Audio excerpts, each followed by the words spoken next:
Vamos para mais uma aula de direito e dessa vez vou trazer um tema recorrente relacionado aos movimentos bancários e os crimes de sonegação e lavagem de capitais. Dentro desse aspecto dos movimentos bancários e os crimes de sonegação fiscal e de lavagem de capitais, é necessário fazer alguns esclarecimentos para que possamos entender.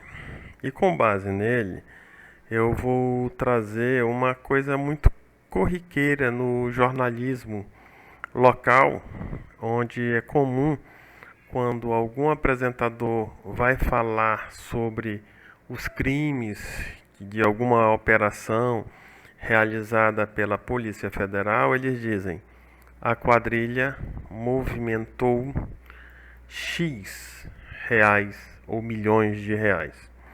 É lógico que eles pegam essa informação com base na autoridade policial. É a autoridade policial que vai dar para o jornalismo a quantidade, os valores da movimentação.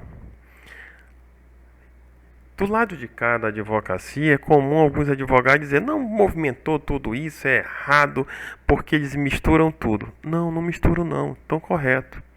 Que quando ele fala movimentou, ele não especifica dentro de um extrato bancário, por exemplo, se foi a quebra do sigilo bancário, ele não identifica se o movimento é a crédito ou a débito, ele apenas fala movimentos. Então, automaticamente, ele vai somar isso para formar movimentos. Se a autoridade falou movimentou a crédito milhões de reais, aí o extrato bancário ia dizer. E olha só, eu não vou trabalhar só com os extratos bancários nessas horas, quando ele fala movimenta. Ele fala também da movimentação econômica, que são as aquisições de direitos e outros patrimônios.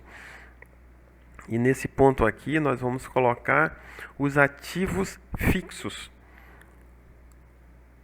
que são aqueles prédios, veículos, lanchas, carros de luxos, fazendas e tudo mais. Então ele diz, ó, movimentou também, eu vou somar mais isso. E vou parar nisso? Não, ó, além da movimentação bancária, além do movimento patrimonial, eu tenho também os movimentos financeiros. Que é o mais? Só o banco? Não, é banco e a conta caixa que está dentro dessa balanço patrimonial, que nós vamos tirar como as contas patrimoniais. Então, somo tudo isso, vou dizer, a quadrilha movimentou. O que se faz, o levantamento, é de quanto foi o movimento, a débito, a crédito, movimentação econômica e financeira. Ele não vai definir ali é uma coisa bem simples. Olha, movimentou, sendo que a débito e a crédito e a movimentação econômica. Não, não vai, não tem tempo. Só diz, a movimentação total, X. Cabe ao investigado, ou indiciado, ou denunciado, se defender e fazer essa especificação. Não é da autoridade policial especificar esses fatos. Quem tem que fazer é a defesa. De certa forma, quando então eles falam de movimentou, ele está falando da movimentação econômica e a movimentação financeira. Perfeito. Como é que ele pega essa movimentação econômica? Quebrando sigilo fiscal. Uma parte é quebrando o sigilo fiscal, que eu vou ter todas as declarações apresentadas às autoridades fiscais. E do outro lado eu vou ter todas as demonstrações contábeis que são apresentadas, como a escritura contábil fiscal, que é apresentada à Receita Federal através de eletronicamente. E as outras demonstrações que não são apresentadas eletronicamente? Aí tem o pedido de mandado de busca e apreensão. E dentro desse mandado de busca e apreensão eu vou pegar os livros físicos, a documentação física. Então aí eles têm acesso a gama de informação e eles podem afirmar: a quadrilha movimentou. E está certíssimo. E dentro da econômica, na financeira, eu vou ter o caixa. Lembra que eu falei aqui, ó, dentro da financeira nós vamos trabalhar com o caixa, valores em espécie. E o bancário, do outro lado, o banco, que é a movimentação através dos extratos bancários. Então, dentro da financeira, eu vou ter duas situações: movimentação a caixa, espécie mesmo, que foi pago toda aquela atividade que foi paga com caixa, em dinheiro, em espécie, e aquela movimentação que se deu através dos extratos bancários, que está lá comprovado. Como é que se consegue isso daqui? Sigilo bancário. Professor, e como eu pego o livro caixa? Alguns livros caixas você faz na declaração do imposto de renda, da atividade profissional, né? E rural. Mas alguns outros livros caixas profissionais você guarda em casa e quando a autoridade te solicita, você apresenta. Ou então através de tendo uma operação, mandado de busca e apreensão, a pessoa não está entregando a documentação, busca e apreensão, vai lá e pega supre essa falta, né? Pega esse documento que é necessário para a fiscalização, para facilitar a vida da fiscalização. Então, esses movimentos vão indicar a origem. Qual é o que mais dele fala? Fala detalhado o bancário. Os extratos bancários hoje é uma das ferramentas mais importantes para elucidar vários tipos de crime e inclusive fazer a ligação entre pessoas para que seja de forma bem clara e sem dúvidas identificado a formação de quadrilha. Passando então à frente, vamos analisar o que é um movimento bancário. O movimento bancário ele tem a débito e a crédito. O que é movimento a crédito? Movimento a crédito são as entradas de receitas. Ou seja, o banco diz quais foram as receitas que entraram na tua conta e como essas receitas foram distribuídas, como que elas foram usadas. Então aqui a Receita Federal está de olho em como você recebeu e com quem você gastou. Isso diz a conta bancária e por isso que ela é base para análise do crime de sonegação fiscal e também para a base do crime de lavagem de capitais. Dentro do crédito, como é que as receitas que eu recebo se comportam? Receitas operacionais, aquela que tem relação direta com meus recebimentos, meu salário, os meus rendimentos da atividade profissional, os meus honorários.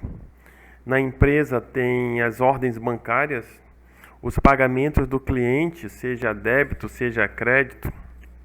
Então, eu tenho essa movimentação bancária das receitas operacionais e das receitas não operacionais. Quais seriam essas receitas não operacionais?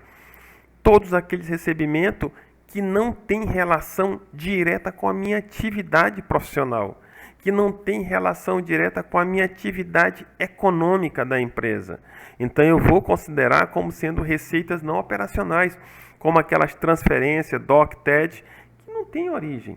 Ah, mas se é um DOC, um TED ou um PIX relacionado ao pagamento de algum contrato que eu fiz com determinado cliente, eu identifico como receita operacional.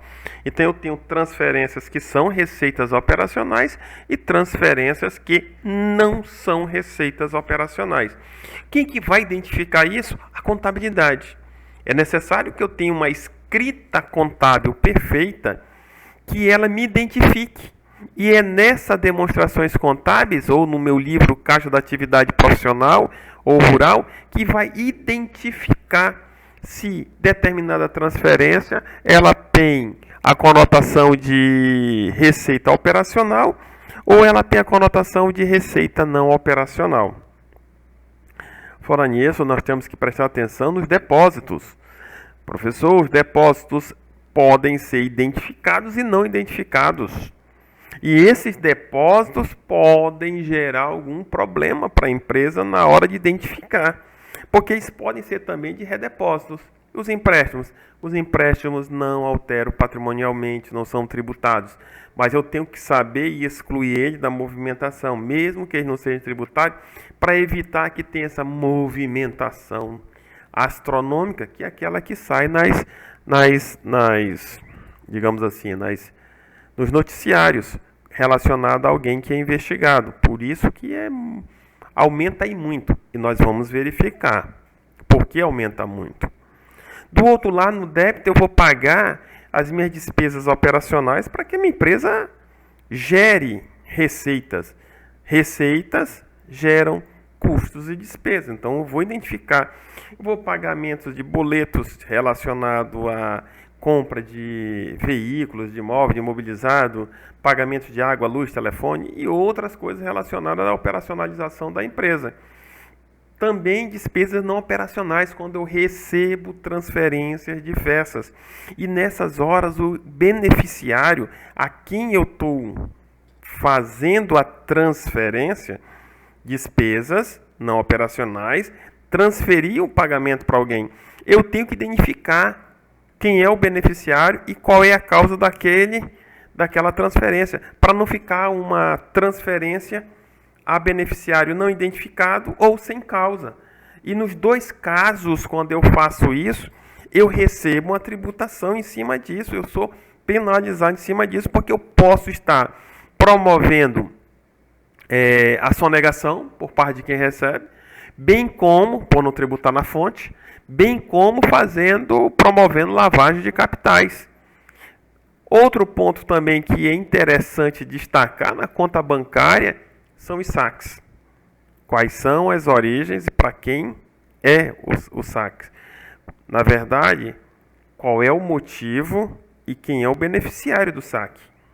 Porque o saque ele pode virar redepósito ou pode virar um pagamento de um boleto à vista, pode virar o pagamento, um pagamento a fornecedores, que eu tenho que pegar a documentação e lançar na contabilidade, pode ser o pagamento de prolabore, pode ser diversas situações, de forma que cada saque ele entra, via de regra, no caixa da empresa e só sai através de uma contabilização, onde identifica quem é o beneficiário e qual é o motivo daquele pagamento.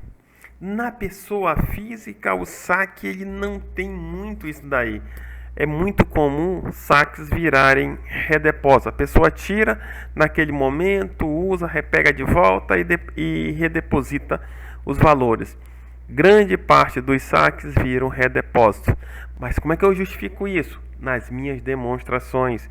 Eu tenho que ter o livro da atividade profissional identificando tudo isso.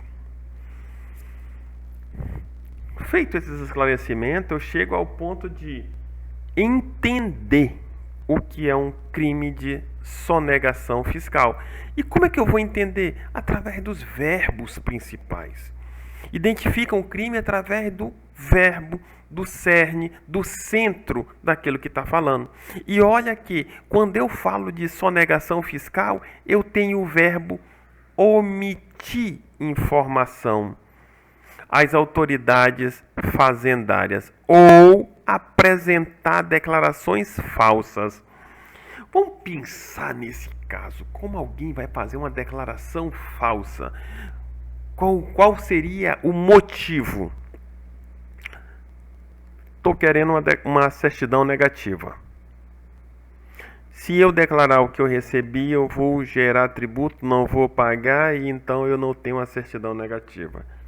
Então o que é que eu faço? Presto uma declaração falsa consciente à Receita Federal.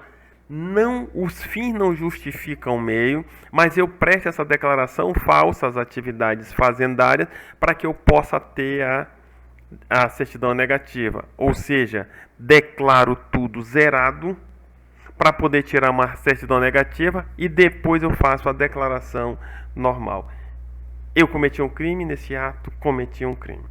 Se a minha justificativa foi antes do início de uma fiscalização, isso não vai ser levado em consideração.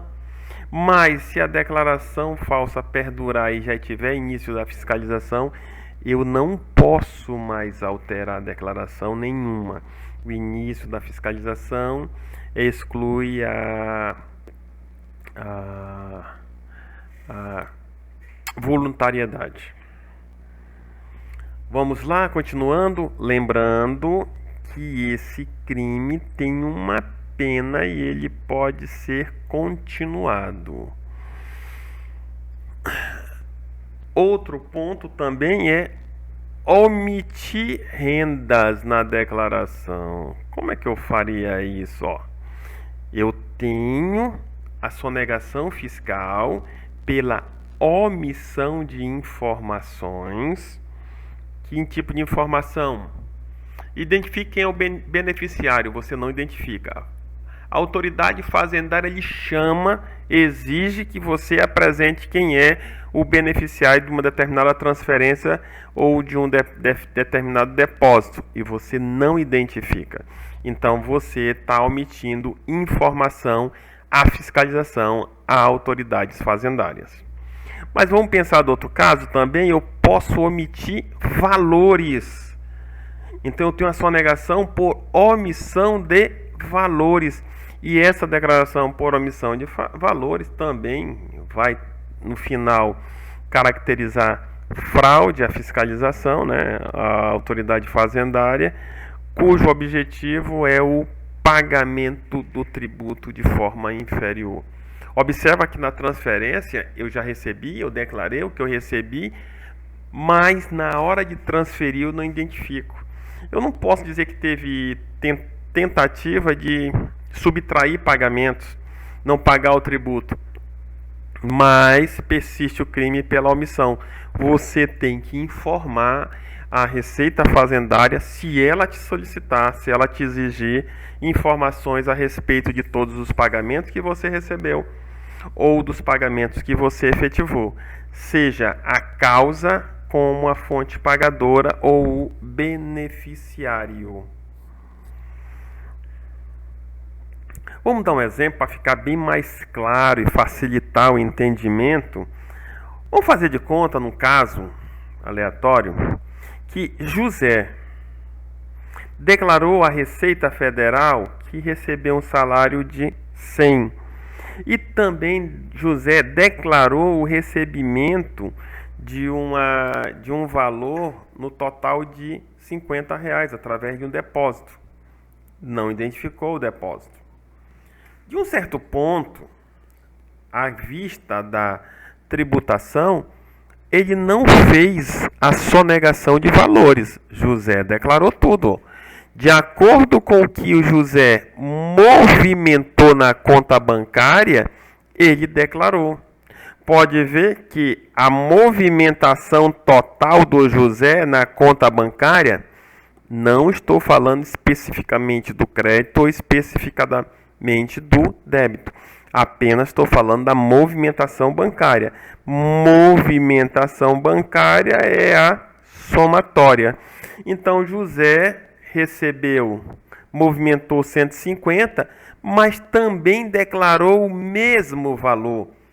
Perfeito, redondo, Receita Federal fica sorrindo, o leão fica manso para você. Contudo, ele pode ver, lembra desse depósito não identificado? A Receita Federal pode ter cruzado com outros movimentos e identificou que esse depósito seria suspeito. Então ela chega para você e diz: apresente quem é a fonte pagadora e qual foi a causa desse depósito. Aqui o contribuinte ele não pode dizer não vou identificar, porque se ele disser isso, ele comete o crime de sonegação por omissão de informação, ou seja, ele sonega fiscalmente informação à autoridade tributária. E na hora que ele sonega, ele já constitui crime de sonegação por informação, por omissão de informação. Então, o que é que ele vai fazer? O quê? Aqui, ó, ele tem que identificar quem foi que pagou os 50 e por que ele recebeu aqueles 50. Digamos que José tenha recebido R$ 50 porque ele é um servidor público e ele agilizou um processo para alguém. Então alguém diz, olha, eu não quero me identificar, eu vou fazer um depósito na tua conta em dinheiro. E faz o pagamento em dinheiro. Dinheiro não fala, não tem origem e não se identifica no depósito. Um depósito não identificado. José vai ter que informar aqui na Receita Federal quem é a origem e por que recebeu aqueles valores na sua conta bancária. Ou seja, a causa, ele vai ter que identificar a origem no que tange a fonte pagadora, ou seja, quem é o depositante e qual é o motivo desse valor. Mas, professor, ele não fez a declaração, não é importante, não é fazer a declaração dos valores? Olha o que nós vimos lá. Ele não está omitindo rendas. Ele apresentou todas as rendas. Mas ele está omitindo informação. Identifique quem é a pessoa. A Receita Federal, a autoridade fiscal, ela pode exigir isso do contribuinte? Pode. É dever do contribuinte ter lançado nas suas demonstrações contábeis, seja no livro caixa da atividade profissional, ou seja nas suas demonstrações contábeis da pessoa jurídica, ele tem que deixar bem claro essa informação, apresentar essa informação para a autoridade fiscal. E caso não o faça, omite em relação às informações. E ele pode ser penalizado em cima disso? Sim. Ah, mas ele pagou o tributo. Não interessa, mas ele está sendo omisso em relação a isso. Então aquela receita vai ser tributada. Ela pode inclusive ser um valor arbitrado, não seja em cima de lucro. Pode ser 100% em cima daquilo que recebeu. Ou 220% em cima daquilo que recebeu. Na realidade, o que se busca é que a pessoa não se beneficie com aquilo que ela recebeu e não seja penalizada. Continuando, então, olha só, como eu falei aqui. Se eu não identifico a fonte e nem o valor, e eu dei o exemplo, José recebeu propina, ou seja, o resultado, aqueles R$ 50, era resultado de uma espécie de corrupção, pagamento de uma corrupção. Recebeu uma vantagem indevida. E essa vantagem indevida pode resultar em vários crimes dentro do Código Penal. Então, quando eu tenho o recebimento de uma vantagem indevida, o que vamos olhar? Vamos olhar para a origem dessa vantagem, se ela não vem de uma infração penal. Olha só, ele no exercício da sua atividade, ele recebeu um dinheiro para poder fazer alguma coisa que não é lícito fazer. Então a vantagem é indevida. A vantagem, além de ser indevida, ela decorre de uma infração penal. Ele cometeu infração penal e ele pega esse dinheiro, ele pode fazer o que quiser, mas o dinheiro está maculado. O vício, os valores recebidos está maculado com a pecha da ilegalidade. E sendo um valor manchado com essa pecha da ilegalidade, toda a destinação dele pode ser caracterizada como lavagem de capitais. E observa que se eu oculto ou eu tento dissimular valores junto à Receita Federal, inclusive, para dar legalidade naquele recebimento, eu estou cometendo o crime de lavagem, porque eu sei que aqueles valores que eu estou ocultando ou dissimulando, ela tem procedência ilícita. Assim, dentro do crime de lavagem de capitais, eu posso dividir em 3 partes, onde primeiro eu tenho o tipo penal, quem são os beneficiados daquela conduta ilegal e principalmente qual é o objeto, qual é a origem daquele recurso, daquela vantagem indevida que foi recebida, que seria de infração penal. Aí tem, de um outro ponto, a pessoa dizendo assim mesmo, mas Neto, vamos lá. Tudo bem que eu recebi de uma fonte, eu não sou obrigado a falar. Realmente, você não é obrigado, você tem direito ao silêncio. E se eu não falar, eu também tenho direito ao princípio da inocência. Eu não serei culpado. Tá, vamos lá. Princípio do direito de ficar em silêncio. Realmente não pode o seu silêncio ser considerado, você ser considerado culpado. Mas lembra, quando a autoridade policial vai investigar, ela vem através de outros elementos, que é chamado de indícios. Indícios de ter ocorrido a materialidade de um crime e a autoria. Você é o autor. Então ele tem dois elementos. Os indícios de materialidade e indícios de autoria. Está com base em quê? Com base em prova, no caderno processual penal do inquérito policial, antes de ser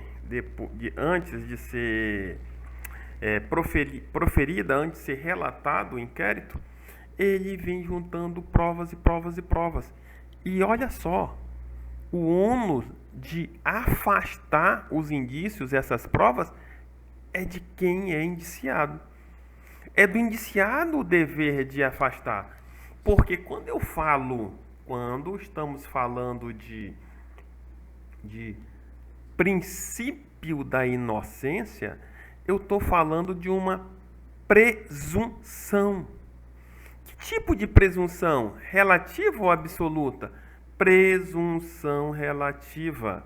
Então, a inocência é uma presunção relativa, ou seja, até que ficou provada a culpabilidade. Aí eu digo, quando há a abertura de um inquérito e é elencado as hipóteses criminais, ela deve ser feita com base em provas.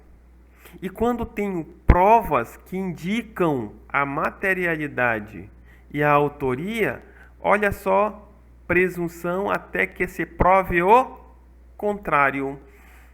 Se houve a presunção, se houve indícios, se a pessoa está sendo indiciada, ficou para trás o princípio da inocência, porque ela foi rebatida ali. Olha só outra coisa aqui, ó, a própria Carta Magna diz: você é inocente até ser culpado, até ser considerado culpado. Por quem? Pela autoridade judiciária. E havendo trânsito em julgado, agora você já não é mais inocente, você já é criminoso. Mas até haver o trânsito em julgado, exige-se a abertura de processos. Processo administrativo, que começa com inquérito, e o processo judicial, que é público, é transparente, é cercado de todas as garantias constitucionais. Então você vai ser julgado por uma autoridade competente, respeitando o devido processo legal. Então, eu não quero falar mesmo assim. É um direito seu. Mas lembra-se, se você não conseguir provar com provas e elementos que consubstanciem a formação do juiz, a convicção do juiz, você não afastar, é lógico que o juiz vai julgar pela condenação, pelos indícios que há. Então, se há indícios e você tem provas, quem é a fonte pagadora e qual é a causa daquele pagamento, apresenta, evita levar isso para um juízo. Logo, identifico de novo e ratifico, ou melhor, ratifico, corroboro com o que já foi falado. É dever do contribuinte informar as autoridades, seja ela fazendária ou policial, ou mesmo o denunciante, o juízo, informar quem é a fonte pagadora dos recursos que entram na sua conta, bem como qual é a causa desse recebimento. Da mesma forma que você, em relação ao débito, deve demonstrar e comprovar quem são os beneficiários dos pagamentos de transferência que você fez, cheques, depósitos, bem como qual é a causa para aquele pagamento. Porque assim você afasta não só a sonegação fiscal, como também você afasta a lavagem de capital. O que seria lavagem de capital? É você receber um recurso de origem não lícita. Então vamos lá? A fonte pagadora lá me pagou R$ 50 aqui, ó. Mas foi produto de uma corrupção. Eu paguei, ela me pagou para que eu desse um valor mais alto num preço público, numa licitação, ou para me fornecer certo documento que era necessário. Então, a fonte, a origem, ela não é lícita, ela é ilícita. E se eu tenho uma origem lícita e eu passo esses valores a terceiro, eu estou fazendo lavagem de capitais. Mas se eu utilizar esse valor para comprar bem, licitamente, da mesma forma continuo em lavagem de capitais. Recebi uma origem lícita e estou tentando dar uma aparência lícita. E olha só, eu também tentei fazer isso quando faço a declaração à Receita Federal. Eu estou tentando dar um caráter lícito a umas receitas que foram recebidas de forma ilícita, mesmo que seja utilizando a minha fonte, o meu trabalho. Eu digo, olha, eu sou médico, eu sou engenheiro, eu sou advogado, mas eu vou, digamos assim, lavar esse dinheiro que estão passando para mim, dizendo que isso aí é honorários. Que isso foram receitas de vendas que eu não fiz, ou de serviços que eu não prestei. E isso daí eu estou também utilizando a minha atividade profissional para poder lavar ou dar licitude a um valor que é conhecido que tem procedência ilícita. Porém, se eu demonstro para ele, não, aqueles R$ 50 lá que eu recebi, ele tem fonte, apresento quem foi a fonte, digo, por exemplo, foi um doador, foi meu pai, para eu poder pagar umas despesas que eu estava precisando. Ele foi lá e me deu esse dinheiro. Então, ela não é tributada, mas eu justifiquei não só os valores, como identifiquei a fonte pagadora. Eu digo, olha, a causa, doação. Qual é a fonte pagadora? Meu pai.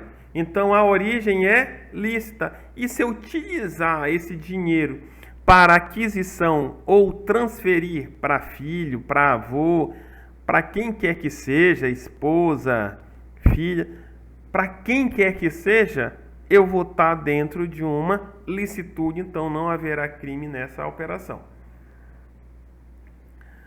Vamos agora verificar, e é importante sempre trazer dentro desse campo da sonegação fiscal e da omissão, que alguns fatores podem alterar o humor da Receita Federal. Ela pode sair de manso para feroz e vai lhe trazer muita dor de cabeça. Se você não tiver algumas atenções na sua operação, na sua conta bancária. E você tem que ver, e isso tem que estar registrado nos teus livros.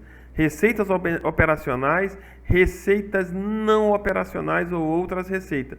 Identificado por lançamento, quem são as origens, quem são as fontes pagadoras, bem como quais são as causas. É lá no histórico da minha conta, do meu livro caixa ou do meu livro diário, que eu vou identificar porque eu recebi aqueles valores.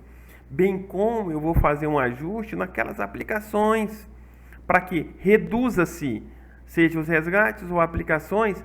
Por quê? Porque isso daí ele faz dobrar conforme nós vamos ver lá na frente. Calma que nós vamos explicar isso daí.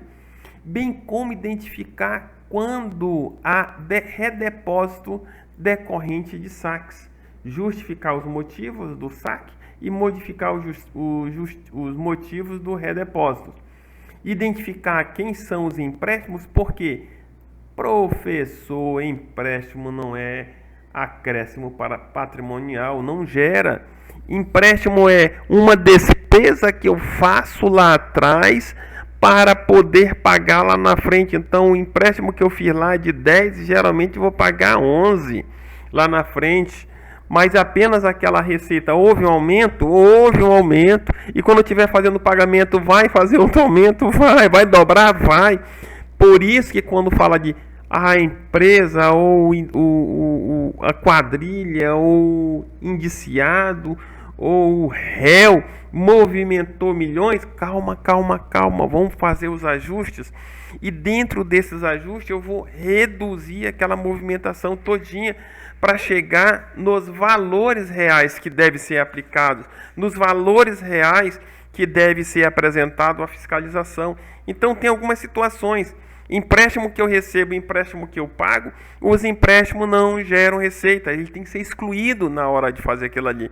Porque quando há movimentação, crime de sonegação, ele está querendo saber aquelas vantagens indevidas que gerou um ganho de capital que pode estar sendo utilizado como lavagem.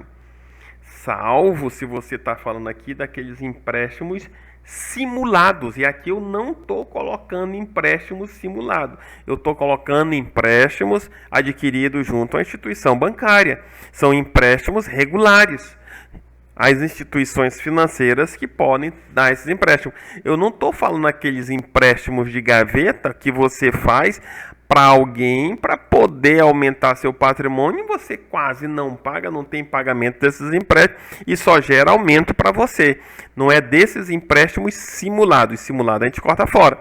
E depois temos que retirar também as devoluções e os estornos. Eu vou mostrar um caso para vocês como as devoluções e os estornos, devoluções de PIX, DOC, essas coisas, e os estornos por lançamento de cartão de débito, cartão de crédito, ou mesmo de Pix, essas coisas, eles podem e promovem o dobro na movimentação bancária.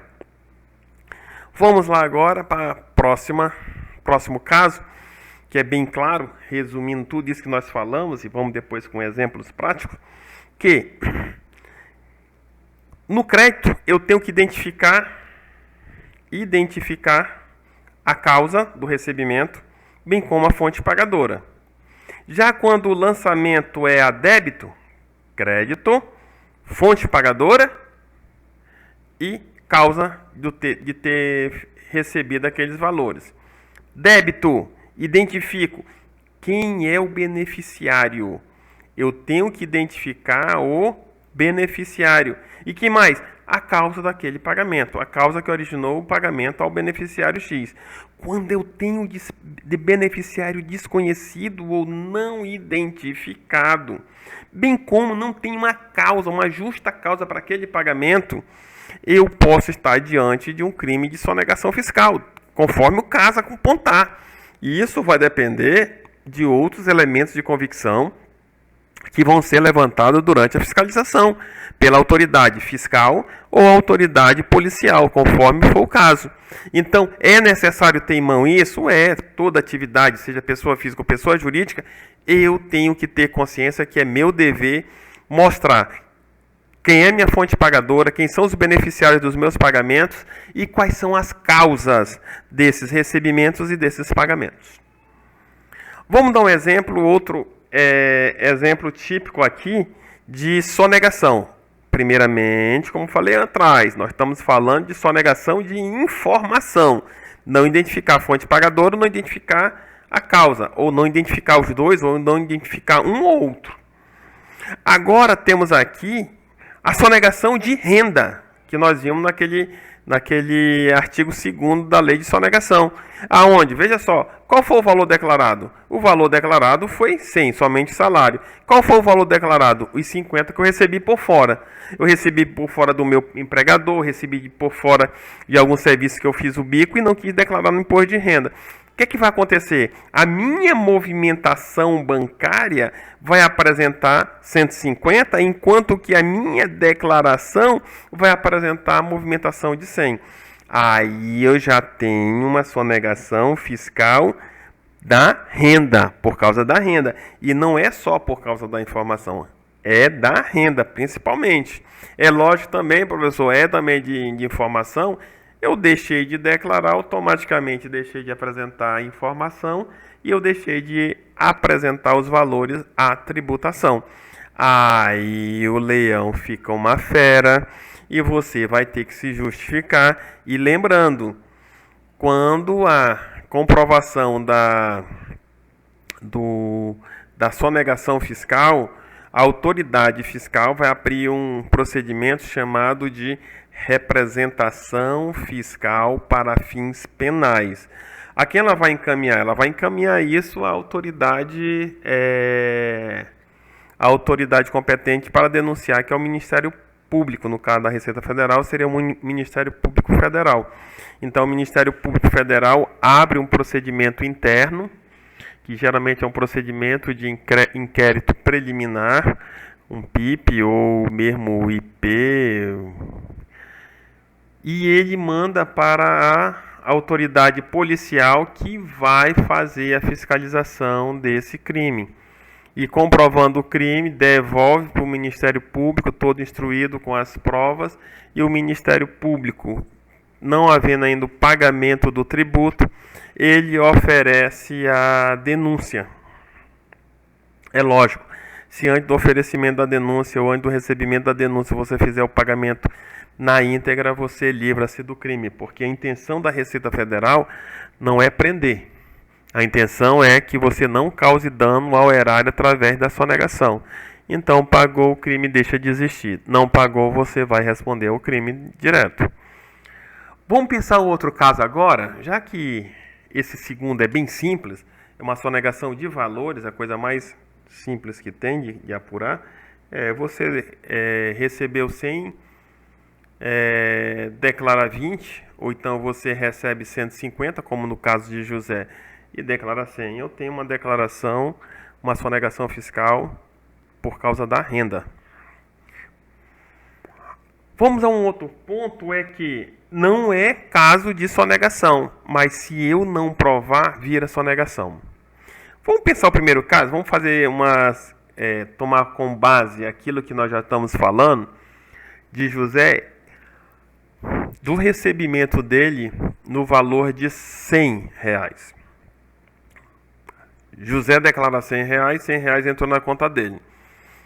Ora, se ele declarou 100 e movimentou 100, eu tenho uma compatibilidade dos valores declarados com os valores movimentados na conta bancária. Perfeito, Receita Federal, sorri, tá batendo. Agora, vamos pensar o seguinte. Hoje, o dinheiro não fica parado na conta porque tem aquela ideia da conta rendeira, que sempre fala que a conta tem que ficar rendendo para que não seja ultrapassada.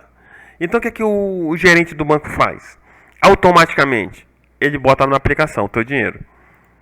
Ora só, tu recebeu 100, tu declarou 100, tu movimentou o teu salário na conta bancária, mas aí houve uma aplicação. Essa aplicação te gerou aumento patrimonial? Não, talvez nem dá, porque às vezes é tanto em centavos que você nem consegue verificar. E então, esse valor já dobrou. Olha só, não há sonegação fiscal, isso é claro.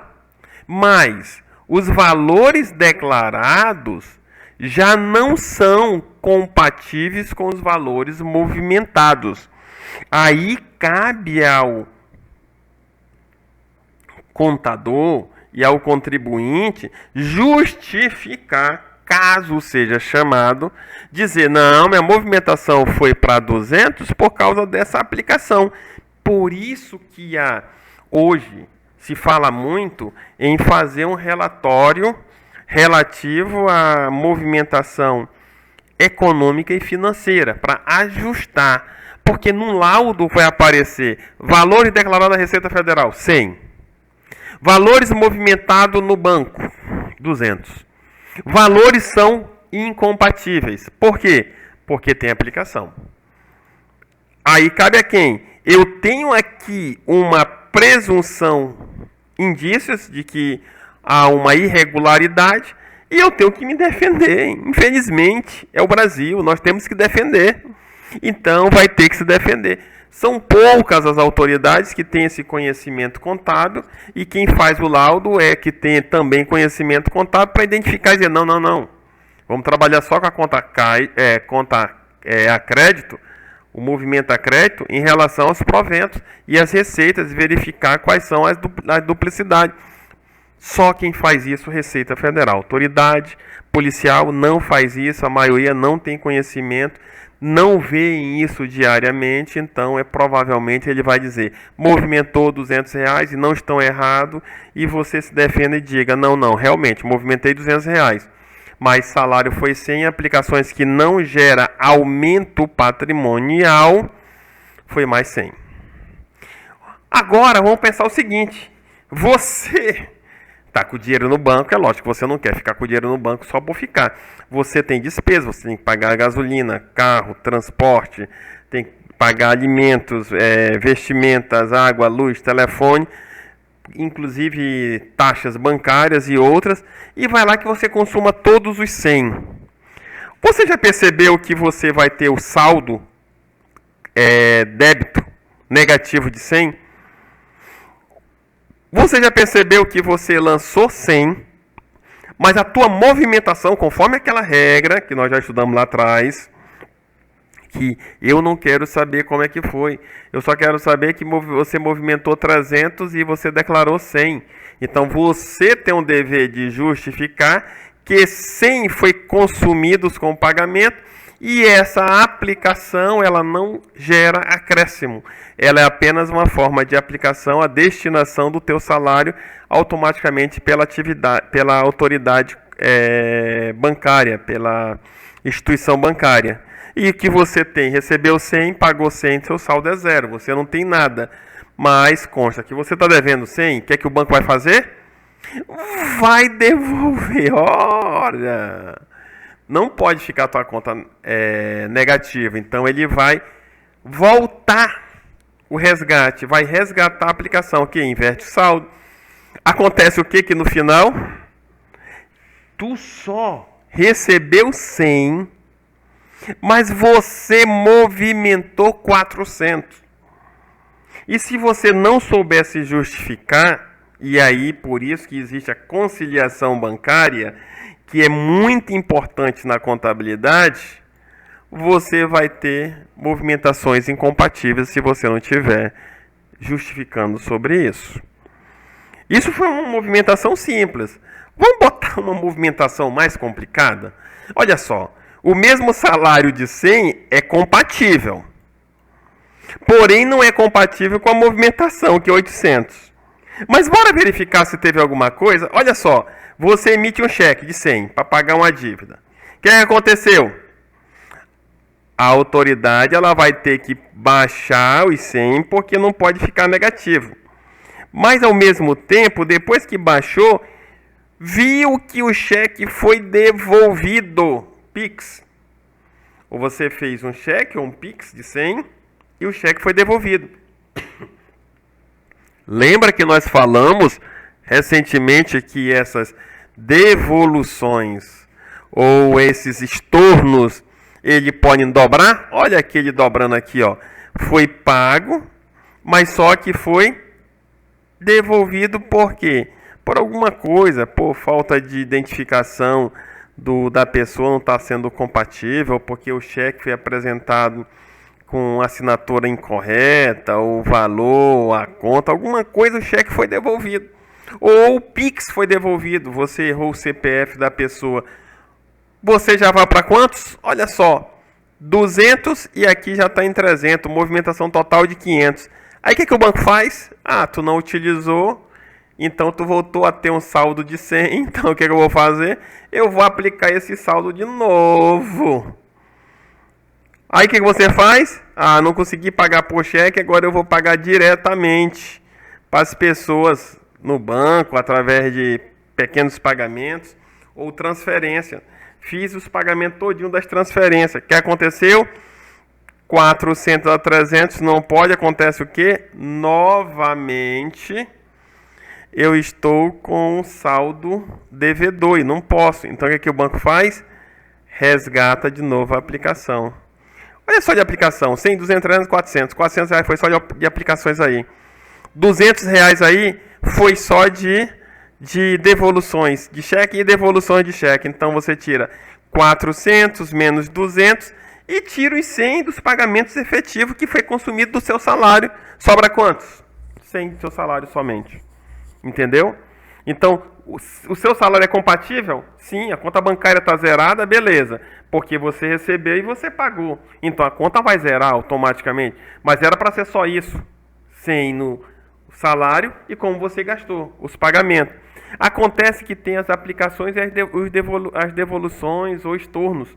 E esses estornos ele vai gerar movimento tanto a débito como a crédito. E isso você tem que fazer essa justificativa dentro da tua declaração, porque se você não fizer essa justificativa dentro das tuas demonstrações contábeis, você não vai conseguir explicar para a autoridade policial porque a tua movimentação bancária é 8 vezes maior do que o valor declarado. E eu peguei casos aonde é muito mais. A diferença chega em milhões. Então, é necessário ter esse conhecimento dessas informações, é necessário estar acompanhando. E 2, se o cliente teve movimentações suspeitas com alguém, provavelmente ele pode ser alvo de uma investigação. Ele vai ser indiciado, mas não quer dizer que ele é culpado. Mas para que eu mostre que ele não é culpado, é necessário que eu faça a evolução contábil dele, a evolução bancária dele, para identificar quais são os valores, porque isso pode gerar uma lavagem de capital de quase R$700, enquanto não aconteceu uma lavagem de capital de R$700. Não houve um aumento, uma diferença de R$700. Então eu tenho que fazer essas exclusões, essa justificativa para mostrar que o valor declarado é compatível com aquilo que foi movimentado na conta bancária, mesmo que a conta bancária apresente um valor astronômico. Feitas essas considerações, espero que tenha ajudado todos vocês em relação a esse problema que hoje é muito recorrente, movimentos bancários e os crimes de sonegação fiscal e lavagem de capitais.